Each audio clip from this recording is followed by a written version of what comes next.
There are times that you can beckon. There are times when you must call. You can take a lot of reckoning, but you can't take it all. There are times when I can help you out, and times that you must fall. There are times when you must live in doubt, and I can't help it all. Three blue stars rise on the hill. Say no more, now just be still. All these trials soon be past. Look for something built to last. Wind held by the collar, yes, a cloud held by the breeze. You can walk on coals of fire, but sometimes you must freeze. There are times when you offend me, and I do the same to you. If we can't or won't forget it, I guess we could be through. One blue star sets on the hill. Call it back, you never will. One more star sinks in the past. Show me something built to last. Built to last till time itself falls tumbling from the wall. Built to last till sunshine fails and darkness moves on all. Built to last while years roll past like cloudscapes in the sky. Show me something built to last or something built to try. There are times when you get hit upon, try hard but you cannot give. Other times you'd gladly part with what you need to live. Don't waste the breath to save your face when you have done your best, and even more is asked of you. Let fate decide the rest. All the stars are gone but one. Morning breaks, here comes the sun. Cross the sky, now sinking fast. Show me something built to last. Three blue stars rise on the hill. Sing no more, now just be still. All these trials soon be past. Look for something built to last. One blue star sets on the hill. Call it back, you never will. One more star sinks in the past. Show me something built to last. All the stars are gone but one. Morning breaks, here comes the sun. Cross the sky, now sinking fast. Show me something built to last. Words by Robert Hunter, music by Jerry Garcia. You didn't hear the music, you heard the words. We are tuned in to Fitness and Consciousness. Up until a couple minutes ago, I was going to call this show Foolish Heart. I'm going to read this one and then I'll start digging into my mind. Carve your name in ice and wind. Search for where the rivers end or where the rivers start. Do everything that's in you that you feel to be your part, but never give your love, my friend, unto a foolish heart. Leap from ledges high and wild. Learn to speak with wisdom like a child, directly from the heart. Crown yourself the king of clowns, or stand way back apart, but never give your love, my friend, unto a foolish heart. Shun a friend, shun a brother and a friend. Never look around the bend, or check a weather chart. Sign the Mona Lisa with a spray can, call it art, but never give your love, my friend, unto a foolish heart. A foolish heart will call on you to toss your dreams away, then turn around and blame you for the way you went astray. A foolish heart will cost you sleep and often make you curse. A selfish heart is trouble, but a foolish heart is worse. Bite the hand that bakes you bread. Dare to leap where the angels fear to tread, till you are torn apart. Stoke the fires of paradise with coals from hell to start, but never give your love, my friend, unto a foolish heart. Unto a foolish heart. Words by Robert Hunter, Music by Jerry Garcia from the Grateful Dead, if you didn't know.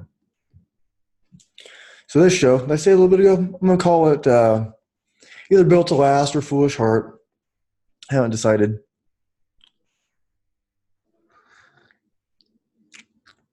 Maybe both. Who knows? So what am I talking about? Well, if you heard a couple shows ago, I did a show on Father's Day, and just briefly, I was talking about my kids and my son's mom and how hard of a time she gave me, and I hadn't seen her my son is 18, and without digging too into that, it's been years since I've seen him.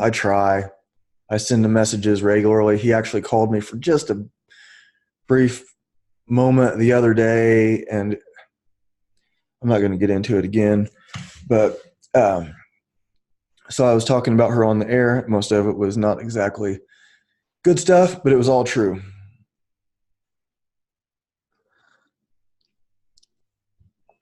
And it was funny. I was with a buddy of mine. We went to a concert. We went out to the woods and stuff yesterday, and then we ended up meeting again a little bit later, get something to eat, and then went to a concert at the Vogue in Indianapolis here. The Billy Strings concert, which, by the way, he's awesome. He's like a bluegrass player, amazing guitar player, but also gets into like some more kind of like psychedelic kinds of stuff. So it's like he'll start out playing, oh, here's a traditional bluegrass song, and then next thing you know, it's like in this almost like psychedelic kind of freak out thing. It's high level playing, high level playing. You had a banjo player, mandolin, and upright bass. That was it. Very, very cool. But anyways, so me and my buddy, sometimes I got to like think, do I want to mention people's names because like how much I want to relate. It's not a big deal, his part, but let me think. It doesn't matter. I was with my buddy Joey, and so we go to this concert, and we're walking up. I already had the tickets, and so as we're turning like from like Broad Ripple Avenue down College Avenue, walking, and the Vogue is right there, and so we're walking past the entrance to the end of the line. There's a really long line. It was cool to see a long line at a show like this, and then I hear him go, "Oh, hey." And I turn around, and he started talking to this girl he knew. And so I walk back the few steps to where he was. And I mean, we were right together anyway. And guess who she was with? My son's mom. What? And she's like, surprised to see me is an understatement. So it's been several years since I've seen her. 5 maybe, I don't even know. And we've like we've texted some, but so it was like this, it's kind of surreal for a minute. And she like gave me a high five and then a hug, and then she's like, Ryan Hadley, and then she's like telling her friend, she's like, that's Ryan. And it was like this kind of excited, like shocked, excited kind of thing. Surreal.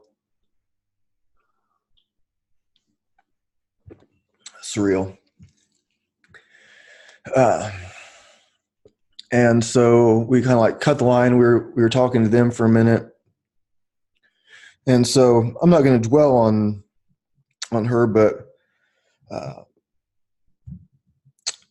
like with what she did, like with like keeping my son from me for, it was like she's by far like the worst.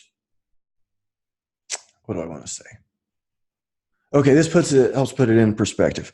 So she is like by far the worst thing that's ever happened to me. So not my son's like tied with best. I have a daughter, I have a son. It doesn't get any more awesome than that. But what she did, nobody else compares to like what she did. And it all has to do with like her keeping my son from me, telling him lies and stuff, and not going to dwell on that too much. So what happens, but now remember what I just said a minute ago?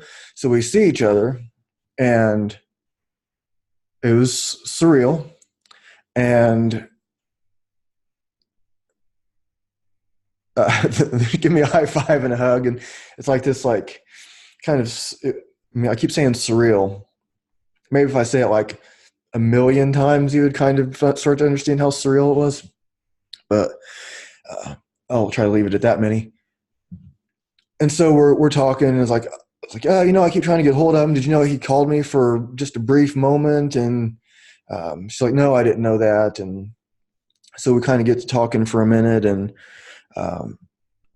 it started. I could tell like we were starting to get into something deep, and I was like, can we just have fun tonight, and then maybe we can meet and talk a different day? And she said yes. I'm like, cool. So since my buddy is like kind of friends with the girl she was with and whatever else, this other scenario going on, we stayed with them in line. It was a nice cut in line too. Gotta love the nice line cut. And so when we get in, like they go to the bar, I run into the bathroom, and by the time I get out, they're like walking down, or whatever the exact times. They walk down to like the front as close as they could to the stage, and in the center, which is where I was going to go anywhere. That's where I always go, front and center. Maybe I have to like turn a little bit because I want view of the guitar player. And so it's almost not quite an hour before the show is about to start. But it gets crowded, so you want to get your spot quick. And so we're talking for a little bit, and I was like, wouldn't it be funny I was like, oh, why don't you take our selfie, talking to my son's mom, why don't you take our selfie and send it to Michael? And she's like, no way. And then she's like, okay, get behind me. And so she's like making this surprise face, and I'm making like a hang loose sign and open my mouth, smiling kind of thing. So it was like, did I mention surreal? I think like, and so we were like talking a little bit, and she sent that picture to our son, and I guess he responded, but she wouldn't show me what the response was.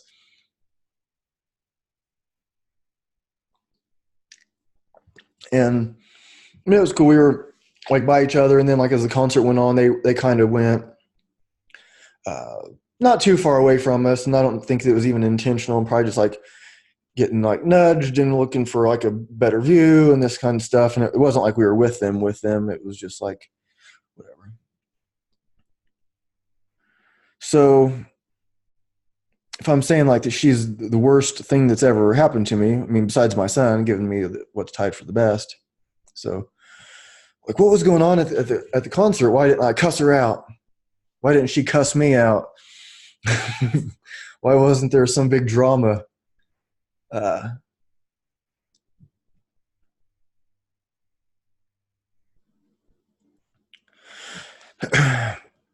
there's a lot of processing that gets done over the years, and just we see things differently. I mean, I know I have facts on my side that are just undisputable, but maybe she has some facts too. And I'm not trying to make myself out to be perfect or anything, but what I'm getting to is why was that interaction pleasant? A high, a high five. And she initiates the high five, and then a hug, and talking a little bit. And so during the concert, like, so they were like right in front of us. And like, once the concert starts, we're not talking or anything. We're just blown away right away from this music. This musicianship is just high level stuff.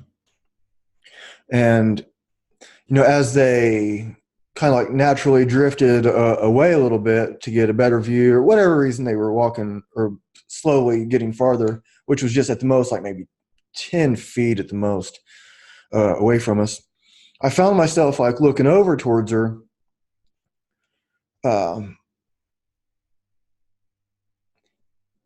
kind of like watch her back, I guess, a little bit. Like it was like cool people at this concert. I mean, it's like there was nothing. It's not like a bunch of. I mean, it's like a bunch of kind of like hippies and like kind of a thing. That's kind of scenic attract. So everybody was just real cool. It was a really cool crowd.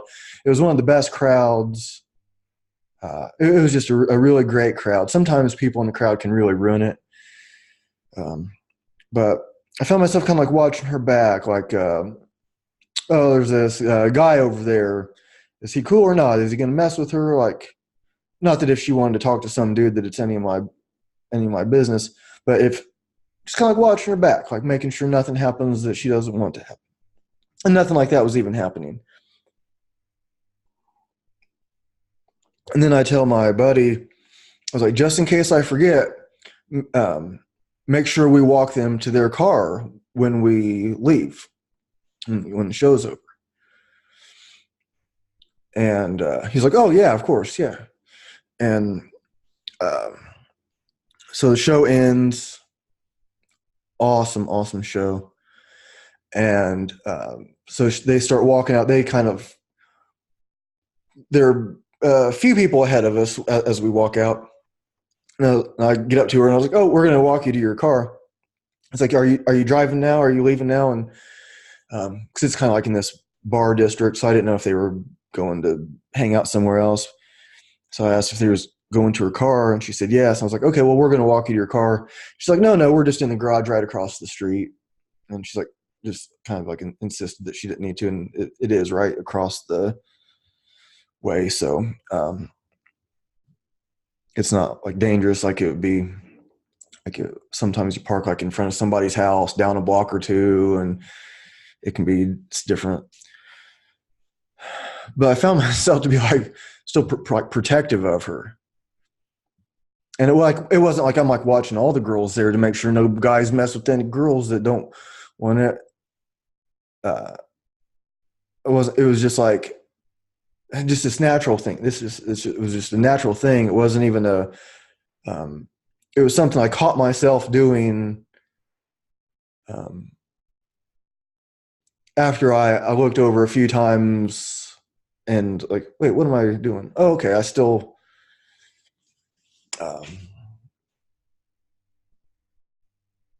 yeah, whatever. I still like care.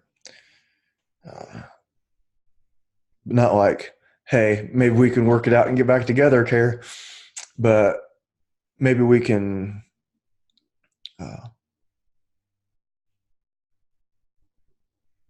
make things better.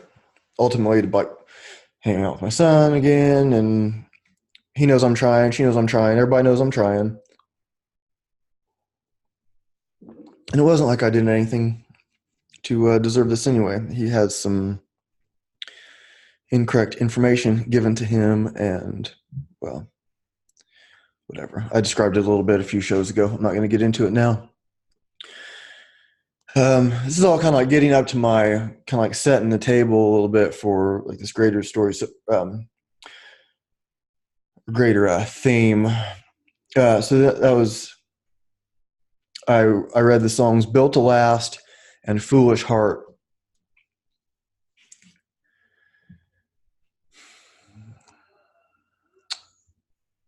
So I'll try to tie this all in. It's all somewhat connected.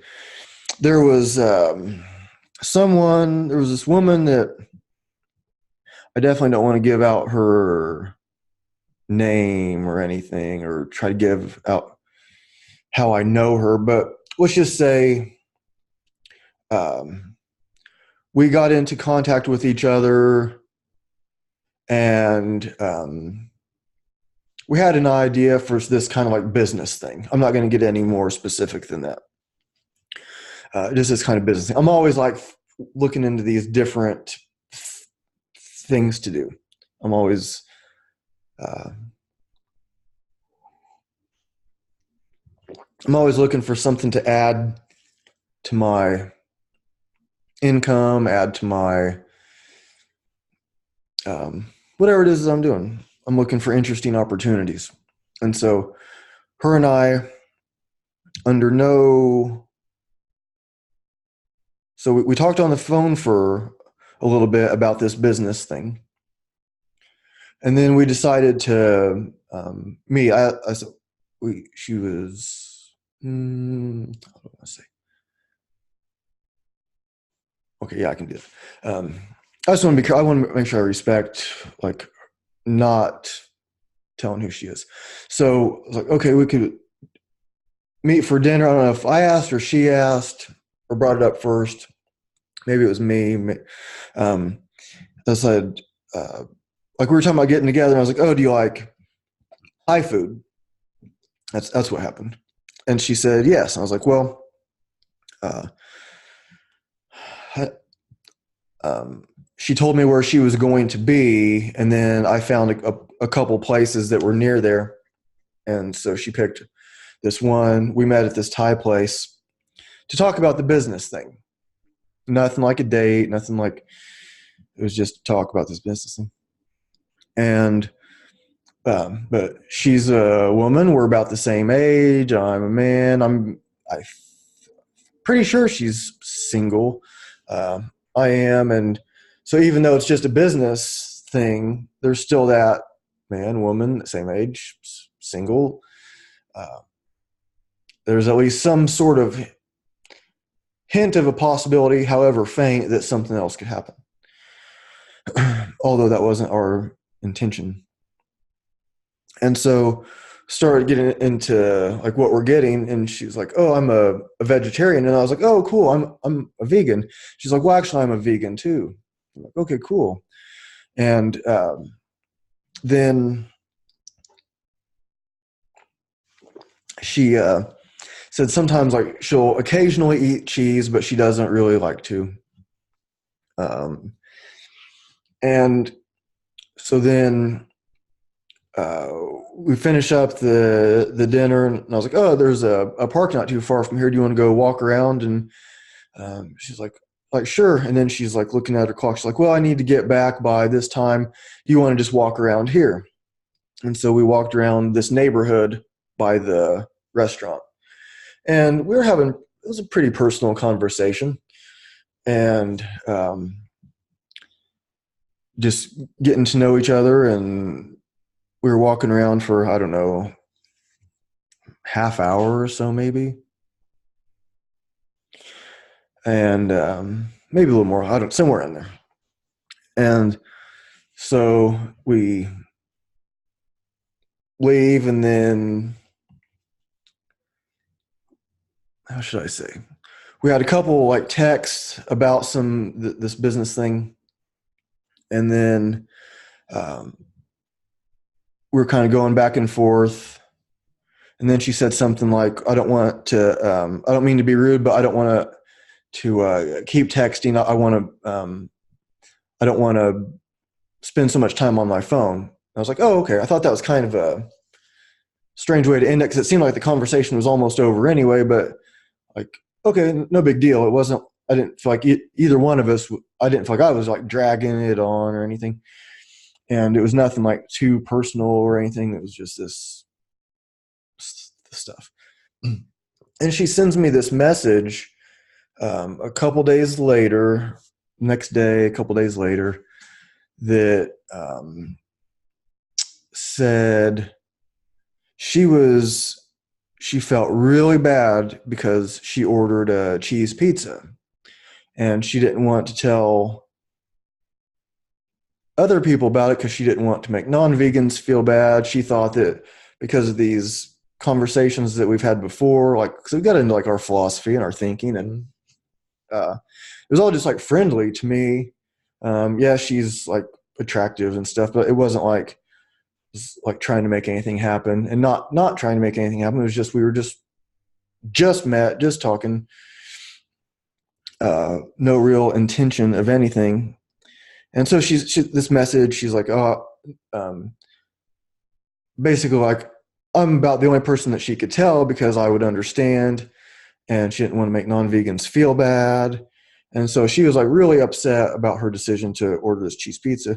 And it might sound like kind of crazy to people who are not vegans, but I get it, because it's whatever it is. If you have this a strong belief, and we all do this to some degree, you do something that doesn't fit your ideal self and you feel remorse. So she was feeling some serious remorse, and I understood. And so I'm talking to her about this kind of stuff, and says that she likes what I'm saying about it. It makes her like feel, oh, she feels better about it. Makes her feel better about it, and this and that. She still feels horrible, but she feels better. Like my point of view, it's kind of helpful, and like, oh, this is cool. And I think, well, I guess it was after that conversation, actually, because it continued into the next morning a little bit, and we're both sending like somewhat lengthy messages lengthy for text. And then that's when she sent the message like, I don't want to keep texting.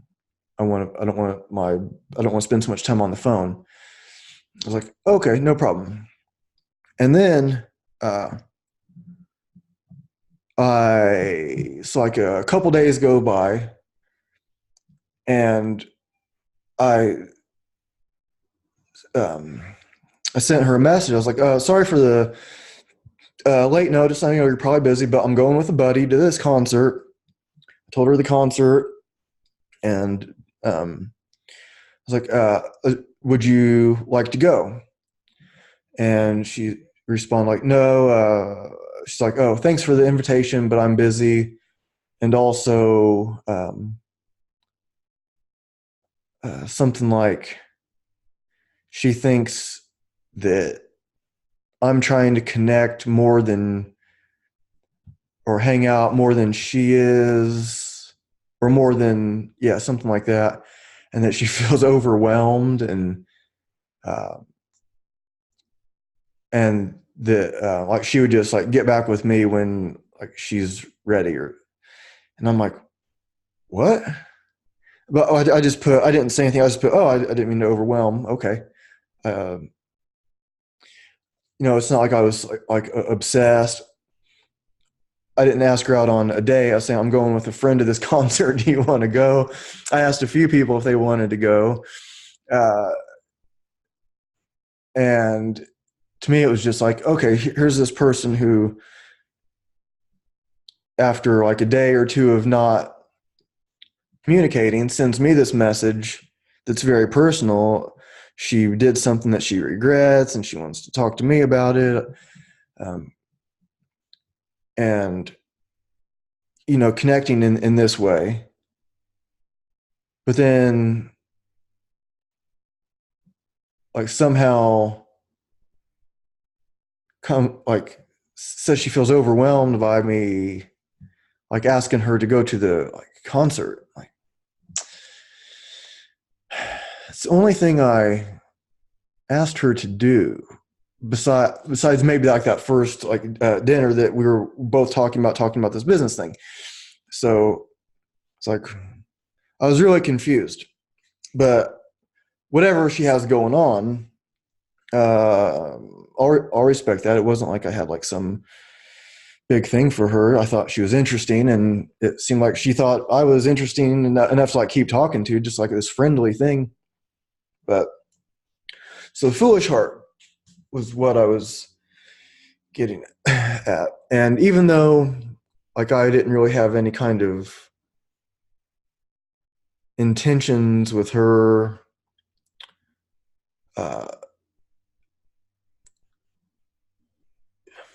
what I found is like when I'm talking to my friend, like, it's no secret that men and women think differently, see things differently. And sometimes when we talk to each other, and then we give our perspective on these events, give our version of events to our friends.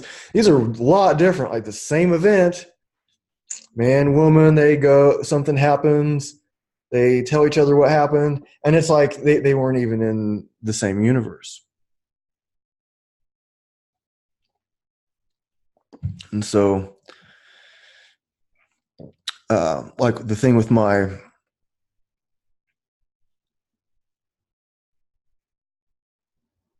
yeah, I'm trying to tie this all in together. It's like there's a lot of these kind of complicated ideas, but the foolish heart thing.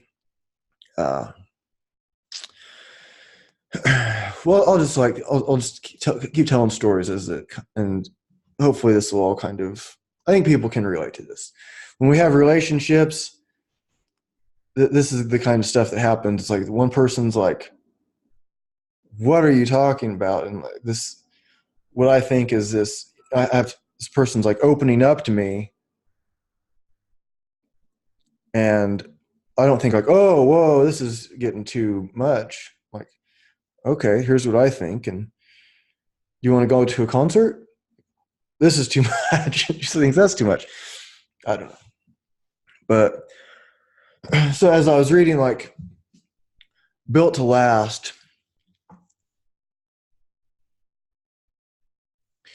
or Foolish Heart, I guess what it can be really hard to understand like why we get in these situations, and we can't help but wonder, is there some sort of cosmic reason? Is there some sort of universal cosmic authority that's like, here's what you need to learn about? It's not like it's like, here's this book of like, okay, so when I was 21 years old, or what, so like 20, when I met my son's mom. My son was born when I was 21, almost 22.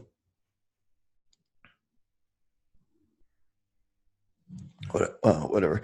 Um, so it's like, okay, here's all these like lessons. So you just get a book. So sometimes you can get a book to learn stuff, but sometimes you get a person to learn stuff. And there are these different things. People see things so differently. And like there's this particular ex of mine. She's I don't think she would mind her identity being known. I'm not going to say her name, but if I say things that are more likely to let people figure it out, then I don't think she really cares. Uh, but she has talked to me even just today about like what she wants to do. Like maybe not real happy in her regular job, even though she makes a lot of money, and sometimes she feels fulfilled with it, but most of the time, a lot of the time is not. Things happen, and she's, I guess, has this like spiritual transformation going on that's been going on for a long time. I'd say she's a pretty spiritual person, and so she's wanting to figure out what can she do that more suits her ideal self. And so we're talking through this. I'm telling her about like seeing my son's mom and like all this kind of stuff. And so even though we broke up, however long ago it was, like sometimes we go for quite a while without texting, but she's somebody that like she likes to dig deep into the consciousness. She likes to dig deep into the thinking. And I like that too. And so even though we're not like when we're talking, it's not like, oh, maybe things can work out or between us. It's not like that. It's more like just exploring these thoughts and having someone to like explore these thoughts with. It's not easy to find. Or yeah. So we were talking about what she wants to do. She's not quite sure. And, maybe there's some kind of thing that I asked her, like, well, because she's talking about, like, she wants like a community thing. She wants to be around more people that are thinking and doing like her, like um, uh, people that are more, I guess, more spiritual, more conscious, loving, rather than like the harder, colder, corporate kinds of things that she has going on. So I think about, like the song "Built to Last," and I think it kind of sums up things pretty well. Um, and she talks about like being alone. And I'm like reading this other book called Grandfather by Tom Brown Jr. And Grandfather was this Apache, kind of like the last of his kind. He was this expert tracker, could communicate with the spirits, stones, nature. And that's who Tom Brown Jr. learned from. And as Grandfather was growing up, they started calling him Grandfather even when I think he was in his either late teens or early 20s. They started calling him Grandfather, which pretty much just means like uh, someone with a lot of wisdom. And they kept telling him to go off on his own, go be alone. So then he's out and he's by himself, and he has these struggles. And he's hearing the spirits, he's hearing drumming, and he goes to find the drummer, and there's no drummer there. But he heard the drumming, chanting. He hears the chanting, but there's no one chanting. And he's just by himself. And so that's kind of the way she was telling me she feels, like by herself. And I feel pretty by myself a lot of the times too.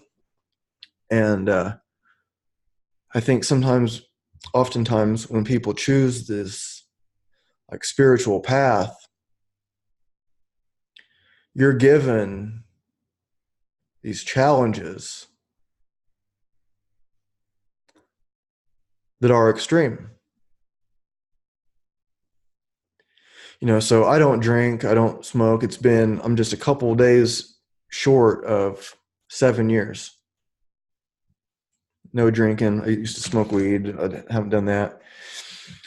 No drinking, no smoking, 7 years. And it's like so what's this, a social thing to do like Friday, Saturday night? What do people do? Well, go out to the bars, go downtown, go to that other cool part of town, go to whatever part of town where there's a bar. What's at the bar? A bunch of people. What are they doing? They're drinking. They go outside to smoke, or if there's like cigarettes anyway, and you can smoke whatever else you want wherever else, I guess. But it's this social thing. And like on what's interesting, like I'm on this dating app. I hardly pay any attention to it anymore, but it's called Bumble. And it's like the one where if you match up, swipe left, right, you match up with somebody, the woman has to send the first message. But in the biographies, drinking, the answer is like no, socially, often, something like that. And socially, think about that. If someone only drinks socially, why? What would happen if they didn't? If you're, and I'm not saying there's anything wrong with it. I'm just saying, let's think about this for a second. So, what do you think if someone says they just drink socially? Why are they drinking socially? Because they want to be what? Accepted? Is that why people drink socially? Or just when they're in social environments, they just like to have fun. Everybody's drinking and they just want to have a good time. And I'm not saying there's anything wrong with it. Just because I don't do it doesn't mean I think there's something really wrong with it for other people. I do think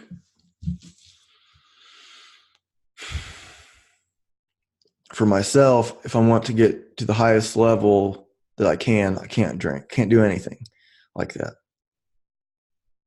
I have to be that strict with myself.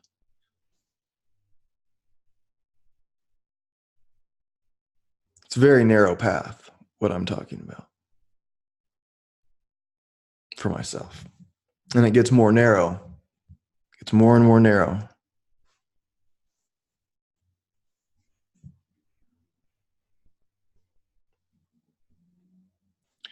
So why else would somebody just drink socially? And so on this dating app, I'm flipping through, and so many of the biographies and these pictures of these women, they have a glass of alcohol in their hands.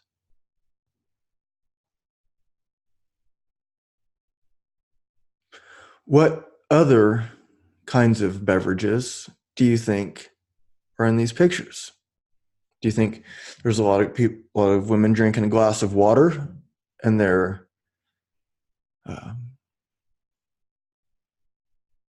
they have a picture of themselves drinking a glass of water? What about Coke or orange juice, lemonade? How many of those do you think there are? Versus a big margarita, drinking a beer at a concert, big concert beer, taking shots. We're out having fun. We're out being social and drinking. And yeah, I'm not saying there's something wrong with being out social and drinking. But maybe there is if you think there is. If you don't think there is, then there's not.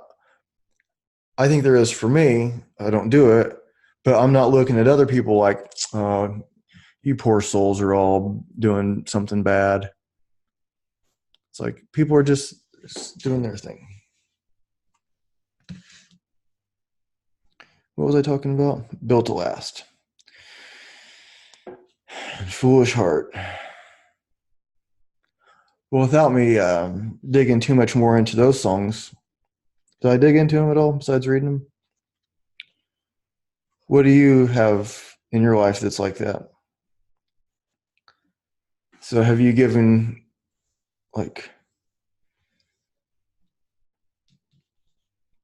your love to a foolish heart? Have you been a foolish heart?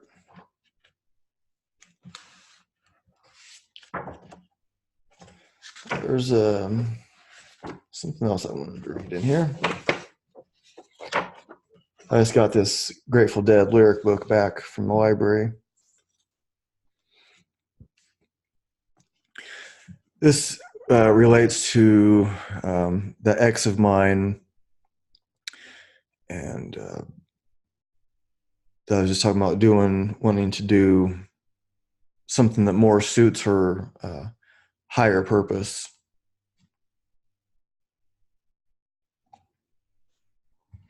And my own. My time coming any day. Don't worry about me, no.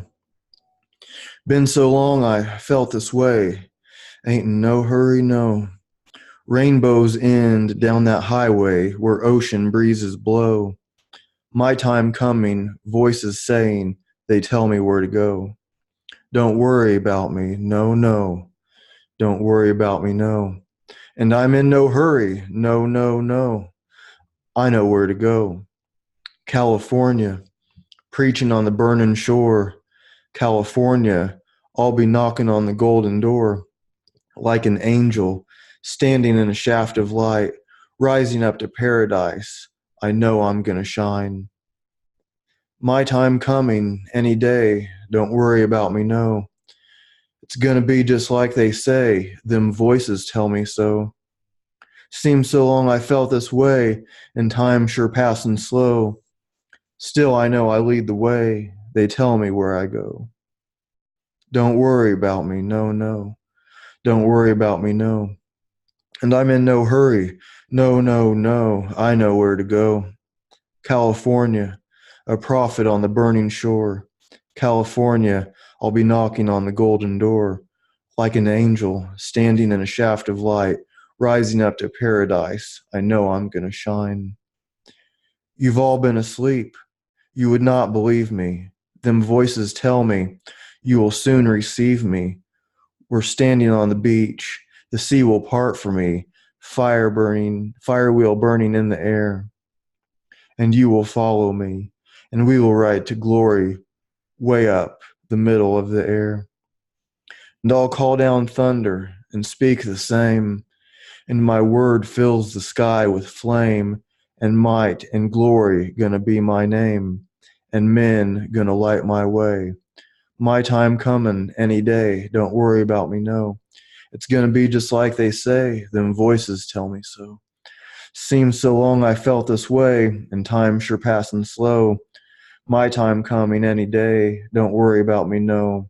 Don't worry about me. By words by John Barlow, music by Bob Weir, and you don't hear the music when I'm just talking it to you. But that's what it says. So remember I was talking about grandfather and they're sending him out and he's hearing the voices of the spirits, and he's hearing the chanting and he's hearing the drumming. This ex of mine, she has like this part of her soul or whatever, spirit, whatever, is calling her to do something else. Yes, you can make over 6 figures a year, big bonuses. You can buy almost anything you want.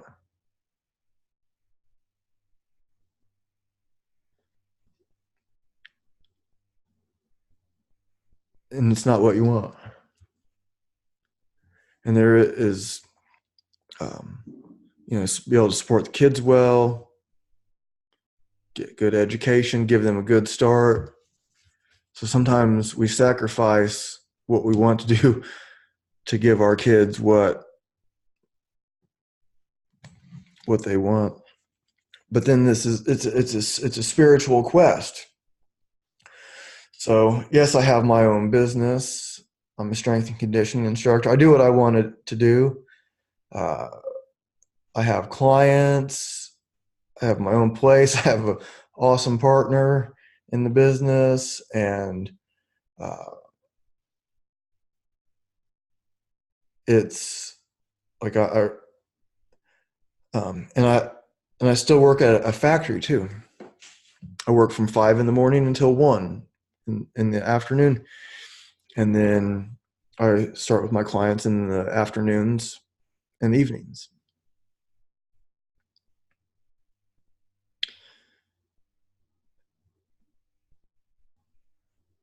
There will be a time when I'm not going to the factory.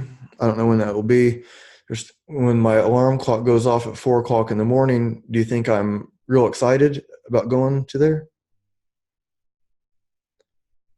No, I'm not. I appreciate the job. It does what I need it to do. Yes, I make money. The gym is profitable. We've only been there. It was profitable right away. Okay, so it's not like I took on some debt to open this gym.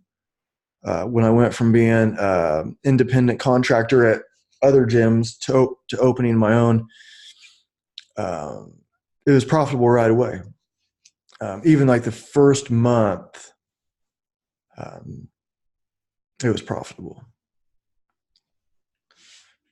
Barely profitable the first month, but it was profitable. And then starting the second month, it's better than what I had before. Okay.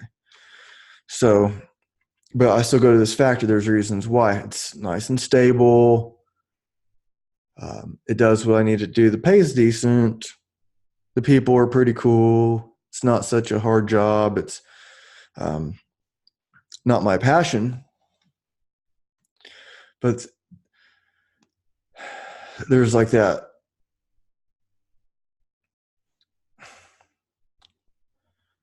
So it's not like my spirit or soul or whatever, like higher calling is to get into running these machines. But for whatever reasons, whether it was my jujitsu teacher says that your karma is your thinking. So you can think, oh, I have bad karma. I have these bad things happen to me. Look at me. I'm stuck in this job. Really? Is that your karma that has you stuck in that job? Like 1,000 years ago, you did something bad and now you have to work somewhere you don't want to? Or was it because you made these bad decisions or less than optimal decisions? So your thinking is your karma. Your karma is your thinking. Your karma is your thinking. It took me a while to understand that. And my jiu-jitsu teacher is the only one that I've heard say that, besides me, repeating his words. So I leave for work, and I like to be walking out my door by 4:30. And what do you think when I hit that red light? The red light is terrible. I mean, I'll cuss at it sometimes. You gotta be fucking kidding me. A red light? What the hell? I mean, a red light. Can you? I mean, a red light, and then it turns green a minute later. And after a while, there's another red light. What? Oh my God! And it's like, can you believe that this light is red? I mean, it's crazy, right? Even though I know better, but it's like 4:30. I'm trying to get it takes me about 25 minutes to get to work. And so I can tell by my clock, I'm usually running on time. I get there a few minutes early, get clocked in. It's not a problem, but still, I didn't want to wake up at 4. But in another way, I did, because I don't want to lose my job. So if you don't want to lose your job, then you wake up at 4, you get there. And but you see what I mean? It's like, even though I like know better, sometimes I'll still cuss at the red light.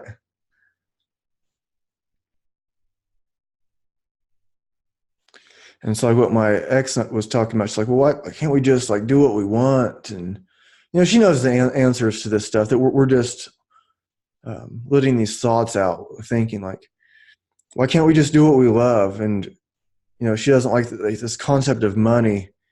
Like, money keeps us from doing what we love. And so I'm talking about these like spiritual strengths that we get, this resilience from just not having our way. Yeah, go to a job. I'm not real thrilled about it. That doesn't happen when I go to the gym. I live less than 10 minutes away from my gym. If I hit a red light, it doesn't bother me. I don't remember ever cussing at a red light when I'm on my way to work with clients, or to do my own workout, or if I'm going anywhere, maybe except that I don't want to go, or I'd prefer not to go, or like I feel somehow that I shouldn't have to. Maybe that's it.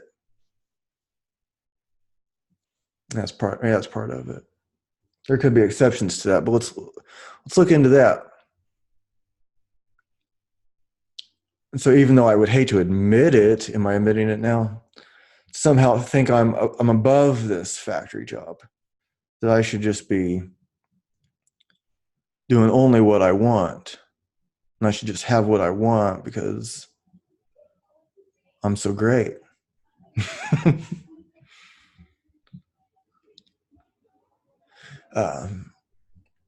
One goal that I had,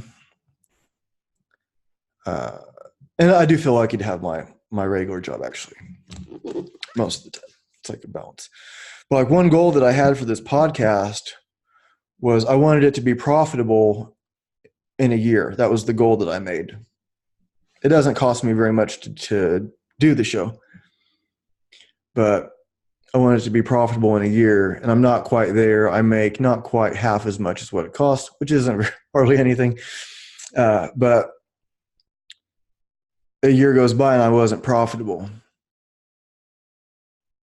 There's things that I could have done. I could like pay for advertising. I could pay to get it out more, invest, and then try to get and then get the money back, because pay to increase the awareness of the show and stuff. And then once you reach a certain level, you can start getting paid advertising, like kind of automatically. You have to like sign up for it and stuff, but you start getting advertising once you hit this certain amount, and on YouTube videos. And then Patreon, people can, if they want to contribute, you can do so for as little as $1 per month. Same thing is on Podbean. It's an app. But so it's like, oh, I wasn't profitable. I missed that goal. I'm listening to Joe Rogan. He has the biggest podcast on the planet. He said it took him years to become profitable. And he was already kind of famous when he started it. And I was like, oh, okay, cool. I didn't just start this podcast just for the money. And there's other things that I could do to make it more profitable, to increase the views. Really, all I have to do is more shows. But I try not to just do shows that are just like filler. I like doing these, like it's Sunday night. I like doing shows Sunday nights. It's dark out. Let the day happen, and if I have guests and stuff, I'll have. It's been a while since I've had a guest. I have a couple of them planned in the somewhat near future. But where was I? Oh, making the show profitable. So if I did a show like every day, the show would end up being profitable probably within a couple months. I know that I could do that. The numbers show that. And that's what the analytics say. It would have to be like maybe 5 days a week or something at the current thing. Maybe even less, because it like more than like doubles if you do two, it more than doubles. And then when there's guests, those shows usually get even more, and then it's a whole thing. But anyways, I know how to make it profitable sooner than later, but I don't want to do shows that are just like filler. And maybe sometimes I do end up kind of just blabbing, but I think I am kind of getting better at the craft of podcasting. This is my 116th episode, I think it is. I get good feedback about it. It kind of surprises me sometimes. Well, it's not like that surprises me. It's like it's encouraging. I mean, I can see, it doesn't surprise me because I can see the analytics. I know people are listening all over the world. I mean, it's crazy to see the map. But like when I have, like that buddy of mine said that he heard the show, and which that doesn't surprise me very much because I know he listens. But he said like another buddy of his just told him that he was listening. It's like, cool. And I met this guy once, but it was that one particular show I was talking about that I kept getting these messages from people that heard it, and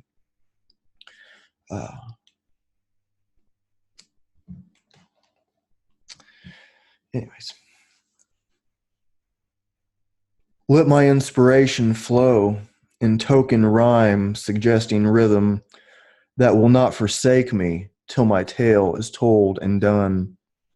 While the fire lights aglow, strange shadows from the flames will grow, till things we've never seen will seem familiar. Shadows of a sailor forming, winds both foul and fair all swarm. Down in Carlisle, he loved a lady many years ago. Here beside him stands a man, a soldier from the looks of him, who came through many fights but lost at love. While the storyteller speaks, a door within the fire creaks, suddenly flies open, and a girl is standing there. Eyes alight with glowing hair, all that fancy paints as fair. She takes her fan and throws it in the lion's den. Which of you to gain me tell will risk uncertain pains of hell? I will not forgive you if you will not take the chance. The sailor gave at least a try, the soldier being much too wise. Strategy was his strength, and not disaster. The sailor coming out again, the lady fairly leapt at him. That's how it stands today. You decide if he was wise. The storyteller makes no choice. Soon you will not hear his voice. His job is to shed light and not to master. Since the end is never told, we pay the teller off in gold in hopes he will come back, but he cannot be bought or sold. Terrapin Station. Inspiration move me brightly. Light the song with sense and color. Hold away despair. More than this I will not ask. Faced with mysteries dark and vast, statements just seem vain at last. Some rise, some fall, some climb to get to Terrapin.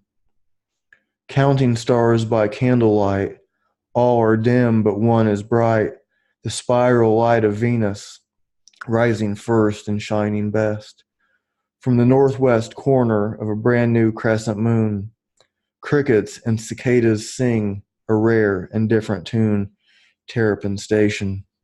In the shadow of the moon, Terrapin Station, and I know we'll be there soon. Terrapin. I can't figure out Terrapin, if it's the end or beginning. Terrapin.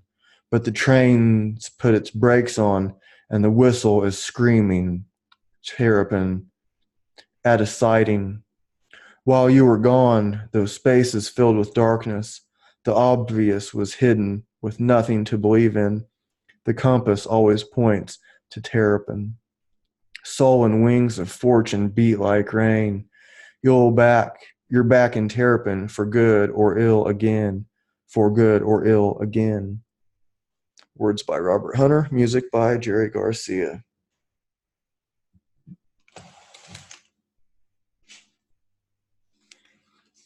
Do you write your thoughts out?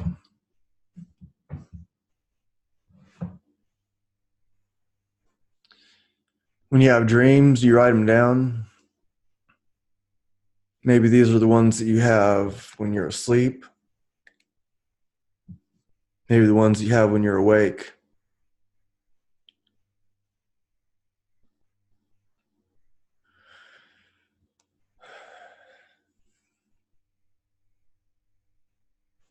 You know, there's the ones that play these mediums, these like these fortune tellers, these psychics.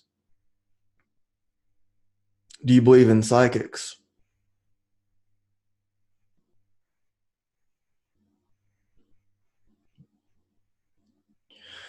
I think people can't have psychic things happen. I've had them happen myself.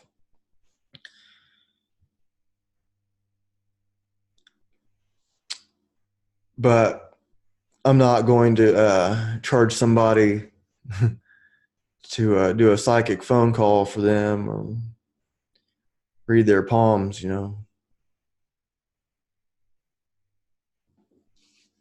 I'm not going to pay somebody else to do that either. But I believe people can have these experiences, and maybe some people can tune in better. But there is this kind of formula to use. Like, there was this I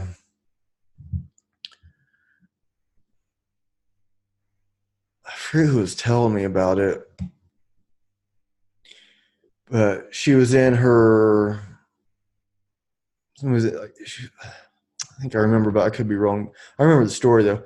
So she was in this college lecture room, and they were going to have a psychic in that day. And they said, like, so the psychic comes in. They say, well, I did a reading on everyone, and your fortunes, your readings are under your chairs. And so people like reach under their chairs and they're reading their fortunes.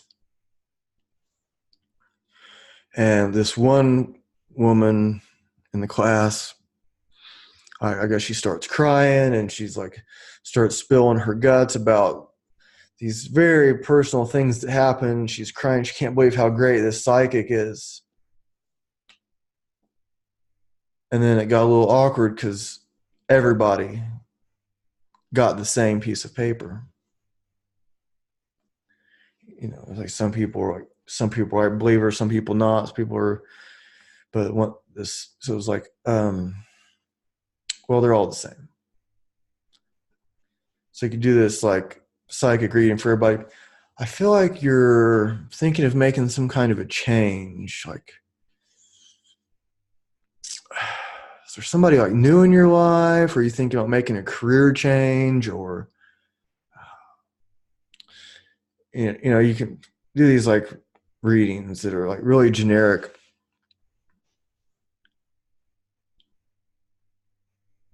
But maybe they do some good too. Maybe people like do believe in that. Maybe it helps people to make the decisions that they should make. Or maybe it helps to make decisions that they shouldn't make. Hell, I guess it could go both ways.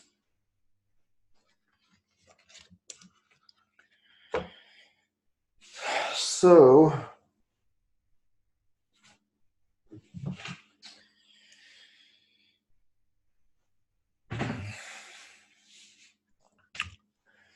foolish heart, built to last. I didn't even realize I did this, but I just turned it to one of my favorite songs. I have a lot of favorite songs. Something that I hadn't done until just today. I've had this playlist for years, but if you have Spotify, I have a playlist that I play for my classes, and it's called 5 Elements, like the numeral 5, and then elements.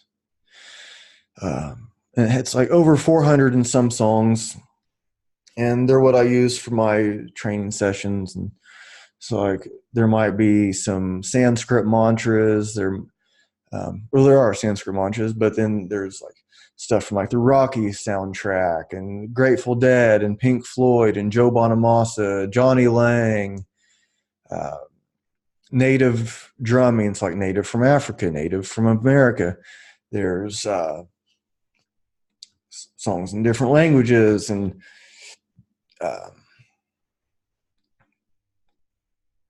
all kinds of music from all over the world if you want to check it out, if you ever wonder. We'll see how related this one is. Wharf Rat. Old man down, way down, down by the docks of the city, blind and dirty, asked me for a dime for a cup of coffee. I got no dime, but I got some time to hear his story. My name is August West, and I love my pearly baker best, more than my wine, more than my wine, more than my maker, though he is no friend of mine. Everyone said I'd come to no good. I knew I would. Pearly believed them. Half of my life I spent doing time for some other fucker's crime. Other half found me stumbling around, drunk on burgundy wine. But I'll get back on my feet someday, the good Lord willing, if he says I may. I know that the life I'm living's no good. I'll get a new start, live the life I should. I'll get up and fly away. I'll get up and fly away, fly away. Pearlie's been true, true to me, true to my dying day, he said. I said to him, I'm sure she's been. I said to him, I'm sure she's been true to you. I got up and wandered downtown, nowhere to go, but just to hang around. I got a girl named Bonnie Lee. I know that girl's been true to me. I know she's been. I'm sure she's been true to me. Words by Robert Hunter. Music by Jerry Garcia.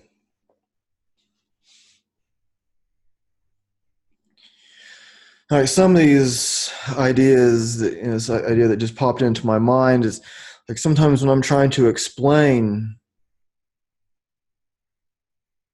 like what I mean when I'm reading someone else's song. So that's a Grateful Dead song.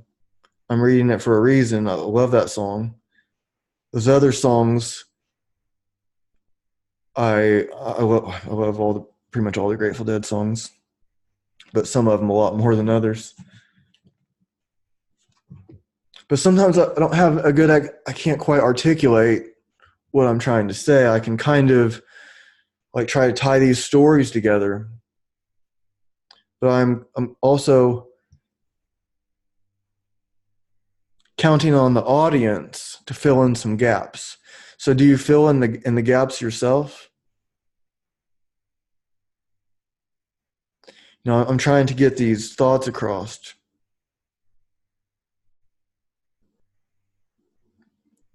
And so maybe when I read a poem, when I read a song, one of you understands it one way, someone else understands it another. I'm trying to explain it a different way. It's pretty cool. We don't need to see everything the same way, do we? So sometimes when I'm, like I was telling my buddy, I was talking about how, like he was giving me some feedback on a show, told me about his friend listening. So I went back to re-listen to the show. And I didn't hear all of it yet because I did it a couple times when I was driving to a couple places. And he's like, oh, and I told him I started listening to it. He's like, oh, you listen to yourself? And I was like, yeah, sometimes because I'm working on this, the craft of this. And so, little insider secret here, one of the things that I figured out was to talk to the audience, ask you questions. Yes, you. I'm talking to you.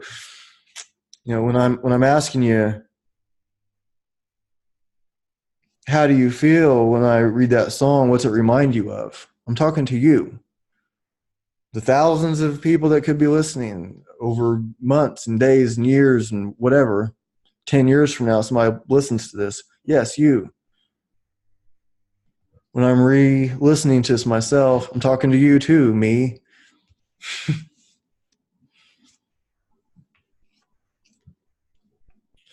So once I realized that, I was like, oh, it's better to talk to the audience, keep people engaged so that they can, that's what something I figured out. And what I was just thinking was I can leave some things like open-ended, right? I can count on the audience being thoughtful and smart.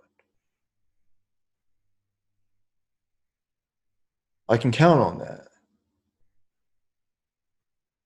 Can't I? Because I don't think anybody's going to listen. I don't think any people are listening to me because I'm sort of like spiritual authority or anything.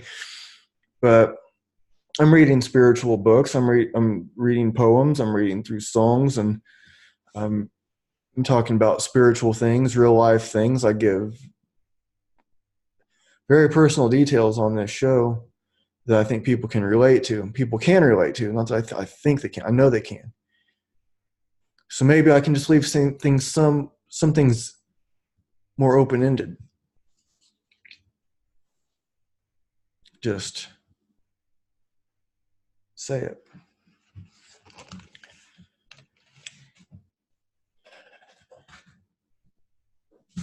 Let's see.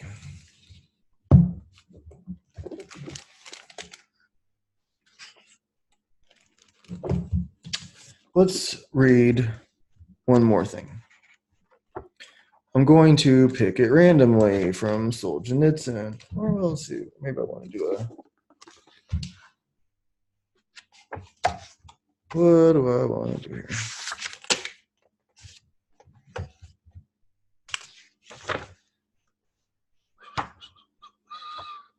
I think, well, sorry.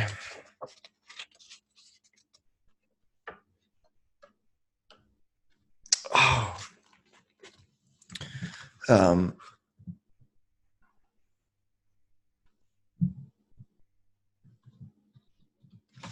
don't know if I read that one or not. The duckling. A little yellow duckling, flopping comically on its white belly in the wet grass and scarcely able to stand on its thin, feeble legs, runs in front of me and quacks. Where's my mommy? Where's my family? He has no mommy because he has been fostered by a hen. Duck eggs were put in her nest. She sat on them and hatched them with her own.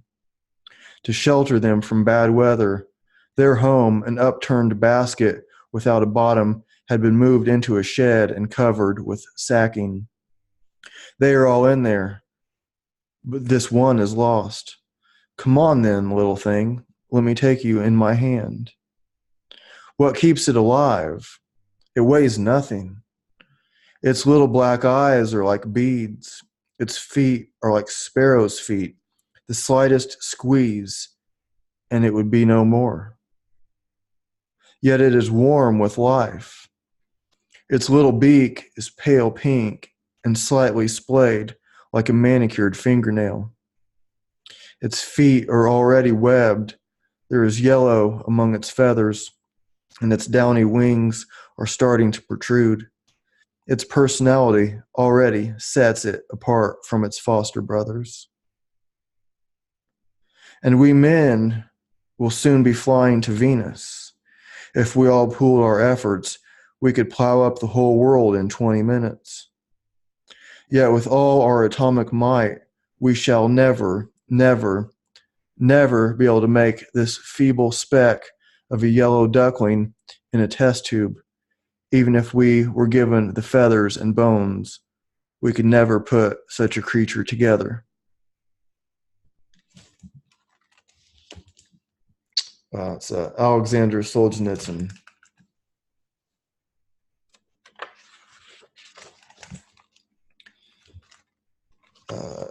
Yeah, he went to prison for like 20 years for speaking out against Stalin. Just told the truth.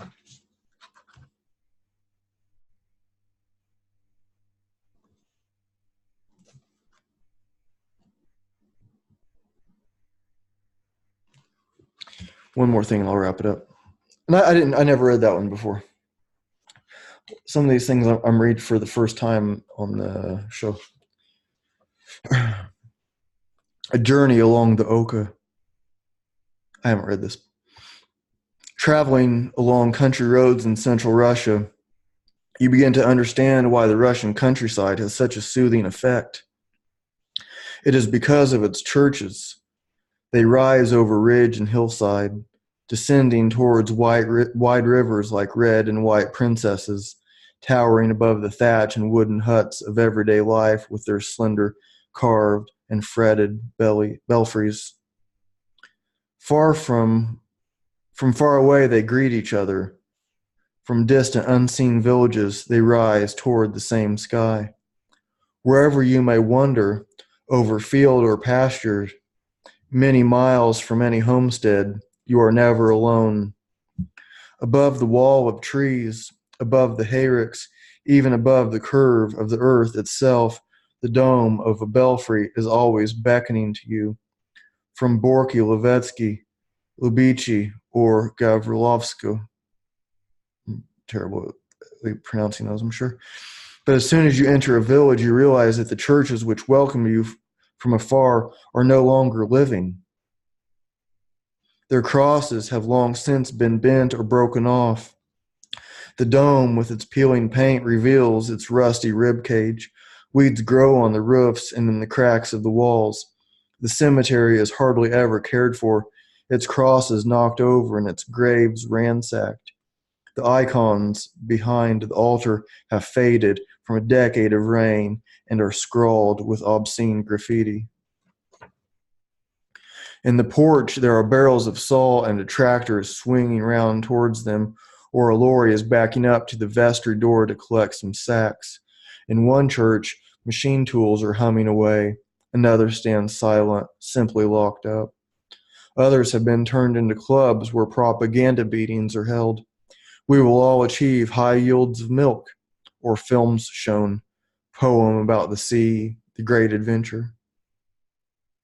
People have always been selfish and often evil, but the Angelus used to toll, and its echo would float over village, field, and wood.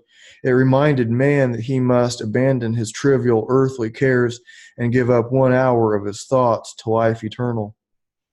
The tolling of the eventide bell, which now survives for us only in a popular song, raised man above the level of a beast. Our ancestors put their best into these stones and these belfries, all their knowledge and all their faith. Come on, Vitka. Buck up and stop feeling sorry for yourself. The film starts at 6 and the dance is at 8.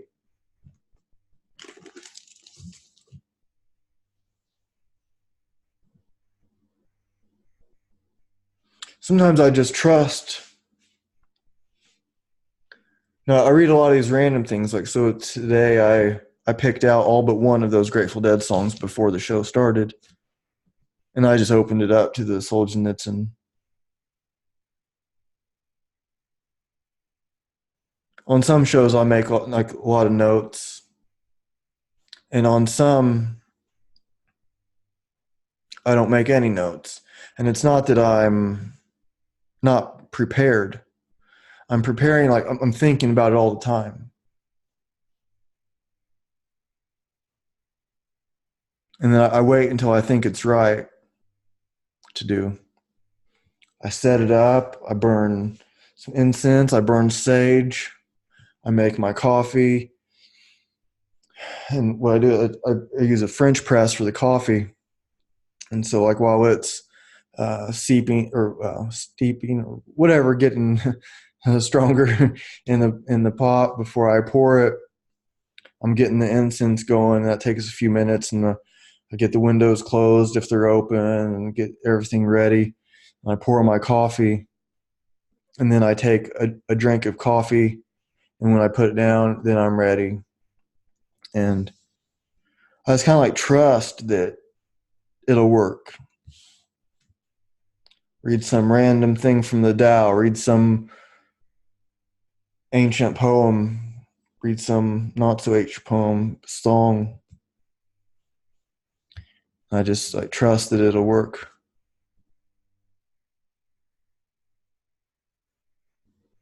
You know what I mean? Do you have that where you just like,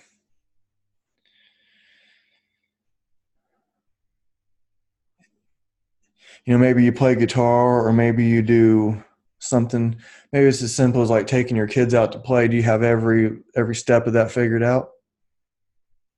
When you go to hang out with your friends, do you have a list of things to talk about, a list of things to do? Okay, I'm going to go hang out with Joey. The first thing we're going to do is talk about this. And then, number 2. Oh, we skipped number 4. Get back to this. We're supposed to climb a tree now. Now we're supposed to get down from the tree, and we're supposed to talk about this. No, you just go, and it just happens. It's alive, and it's going.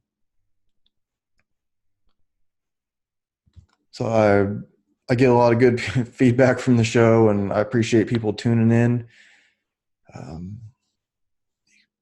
it helps to tell people about the show, share it. You can feel free to share it however you want. See you next time.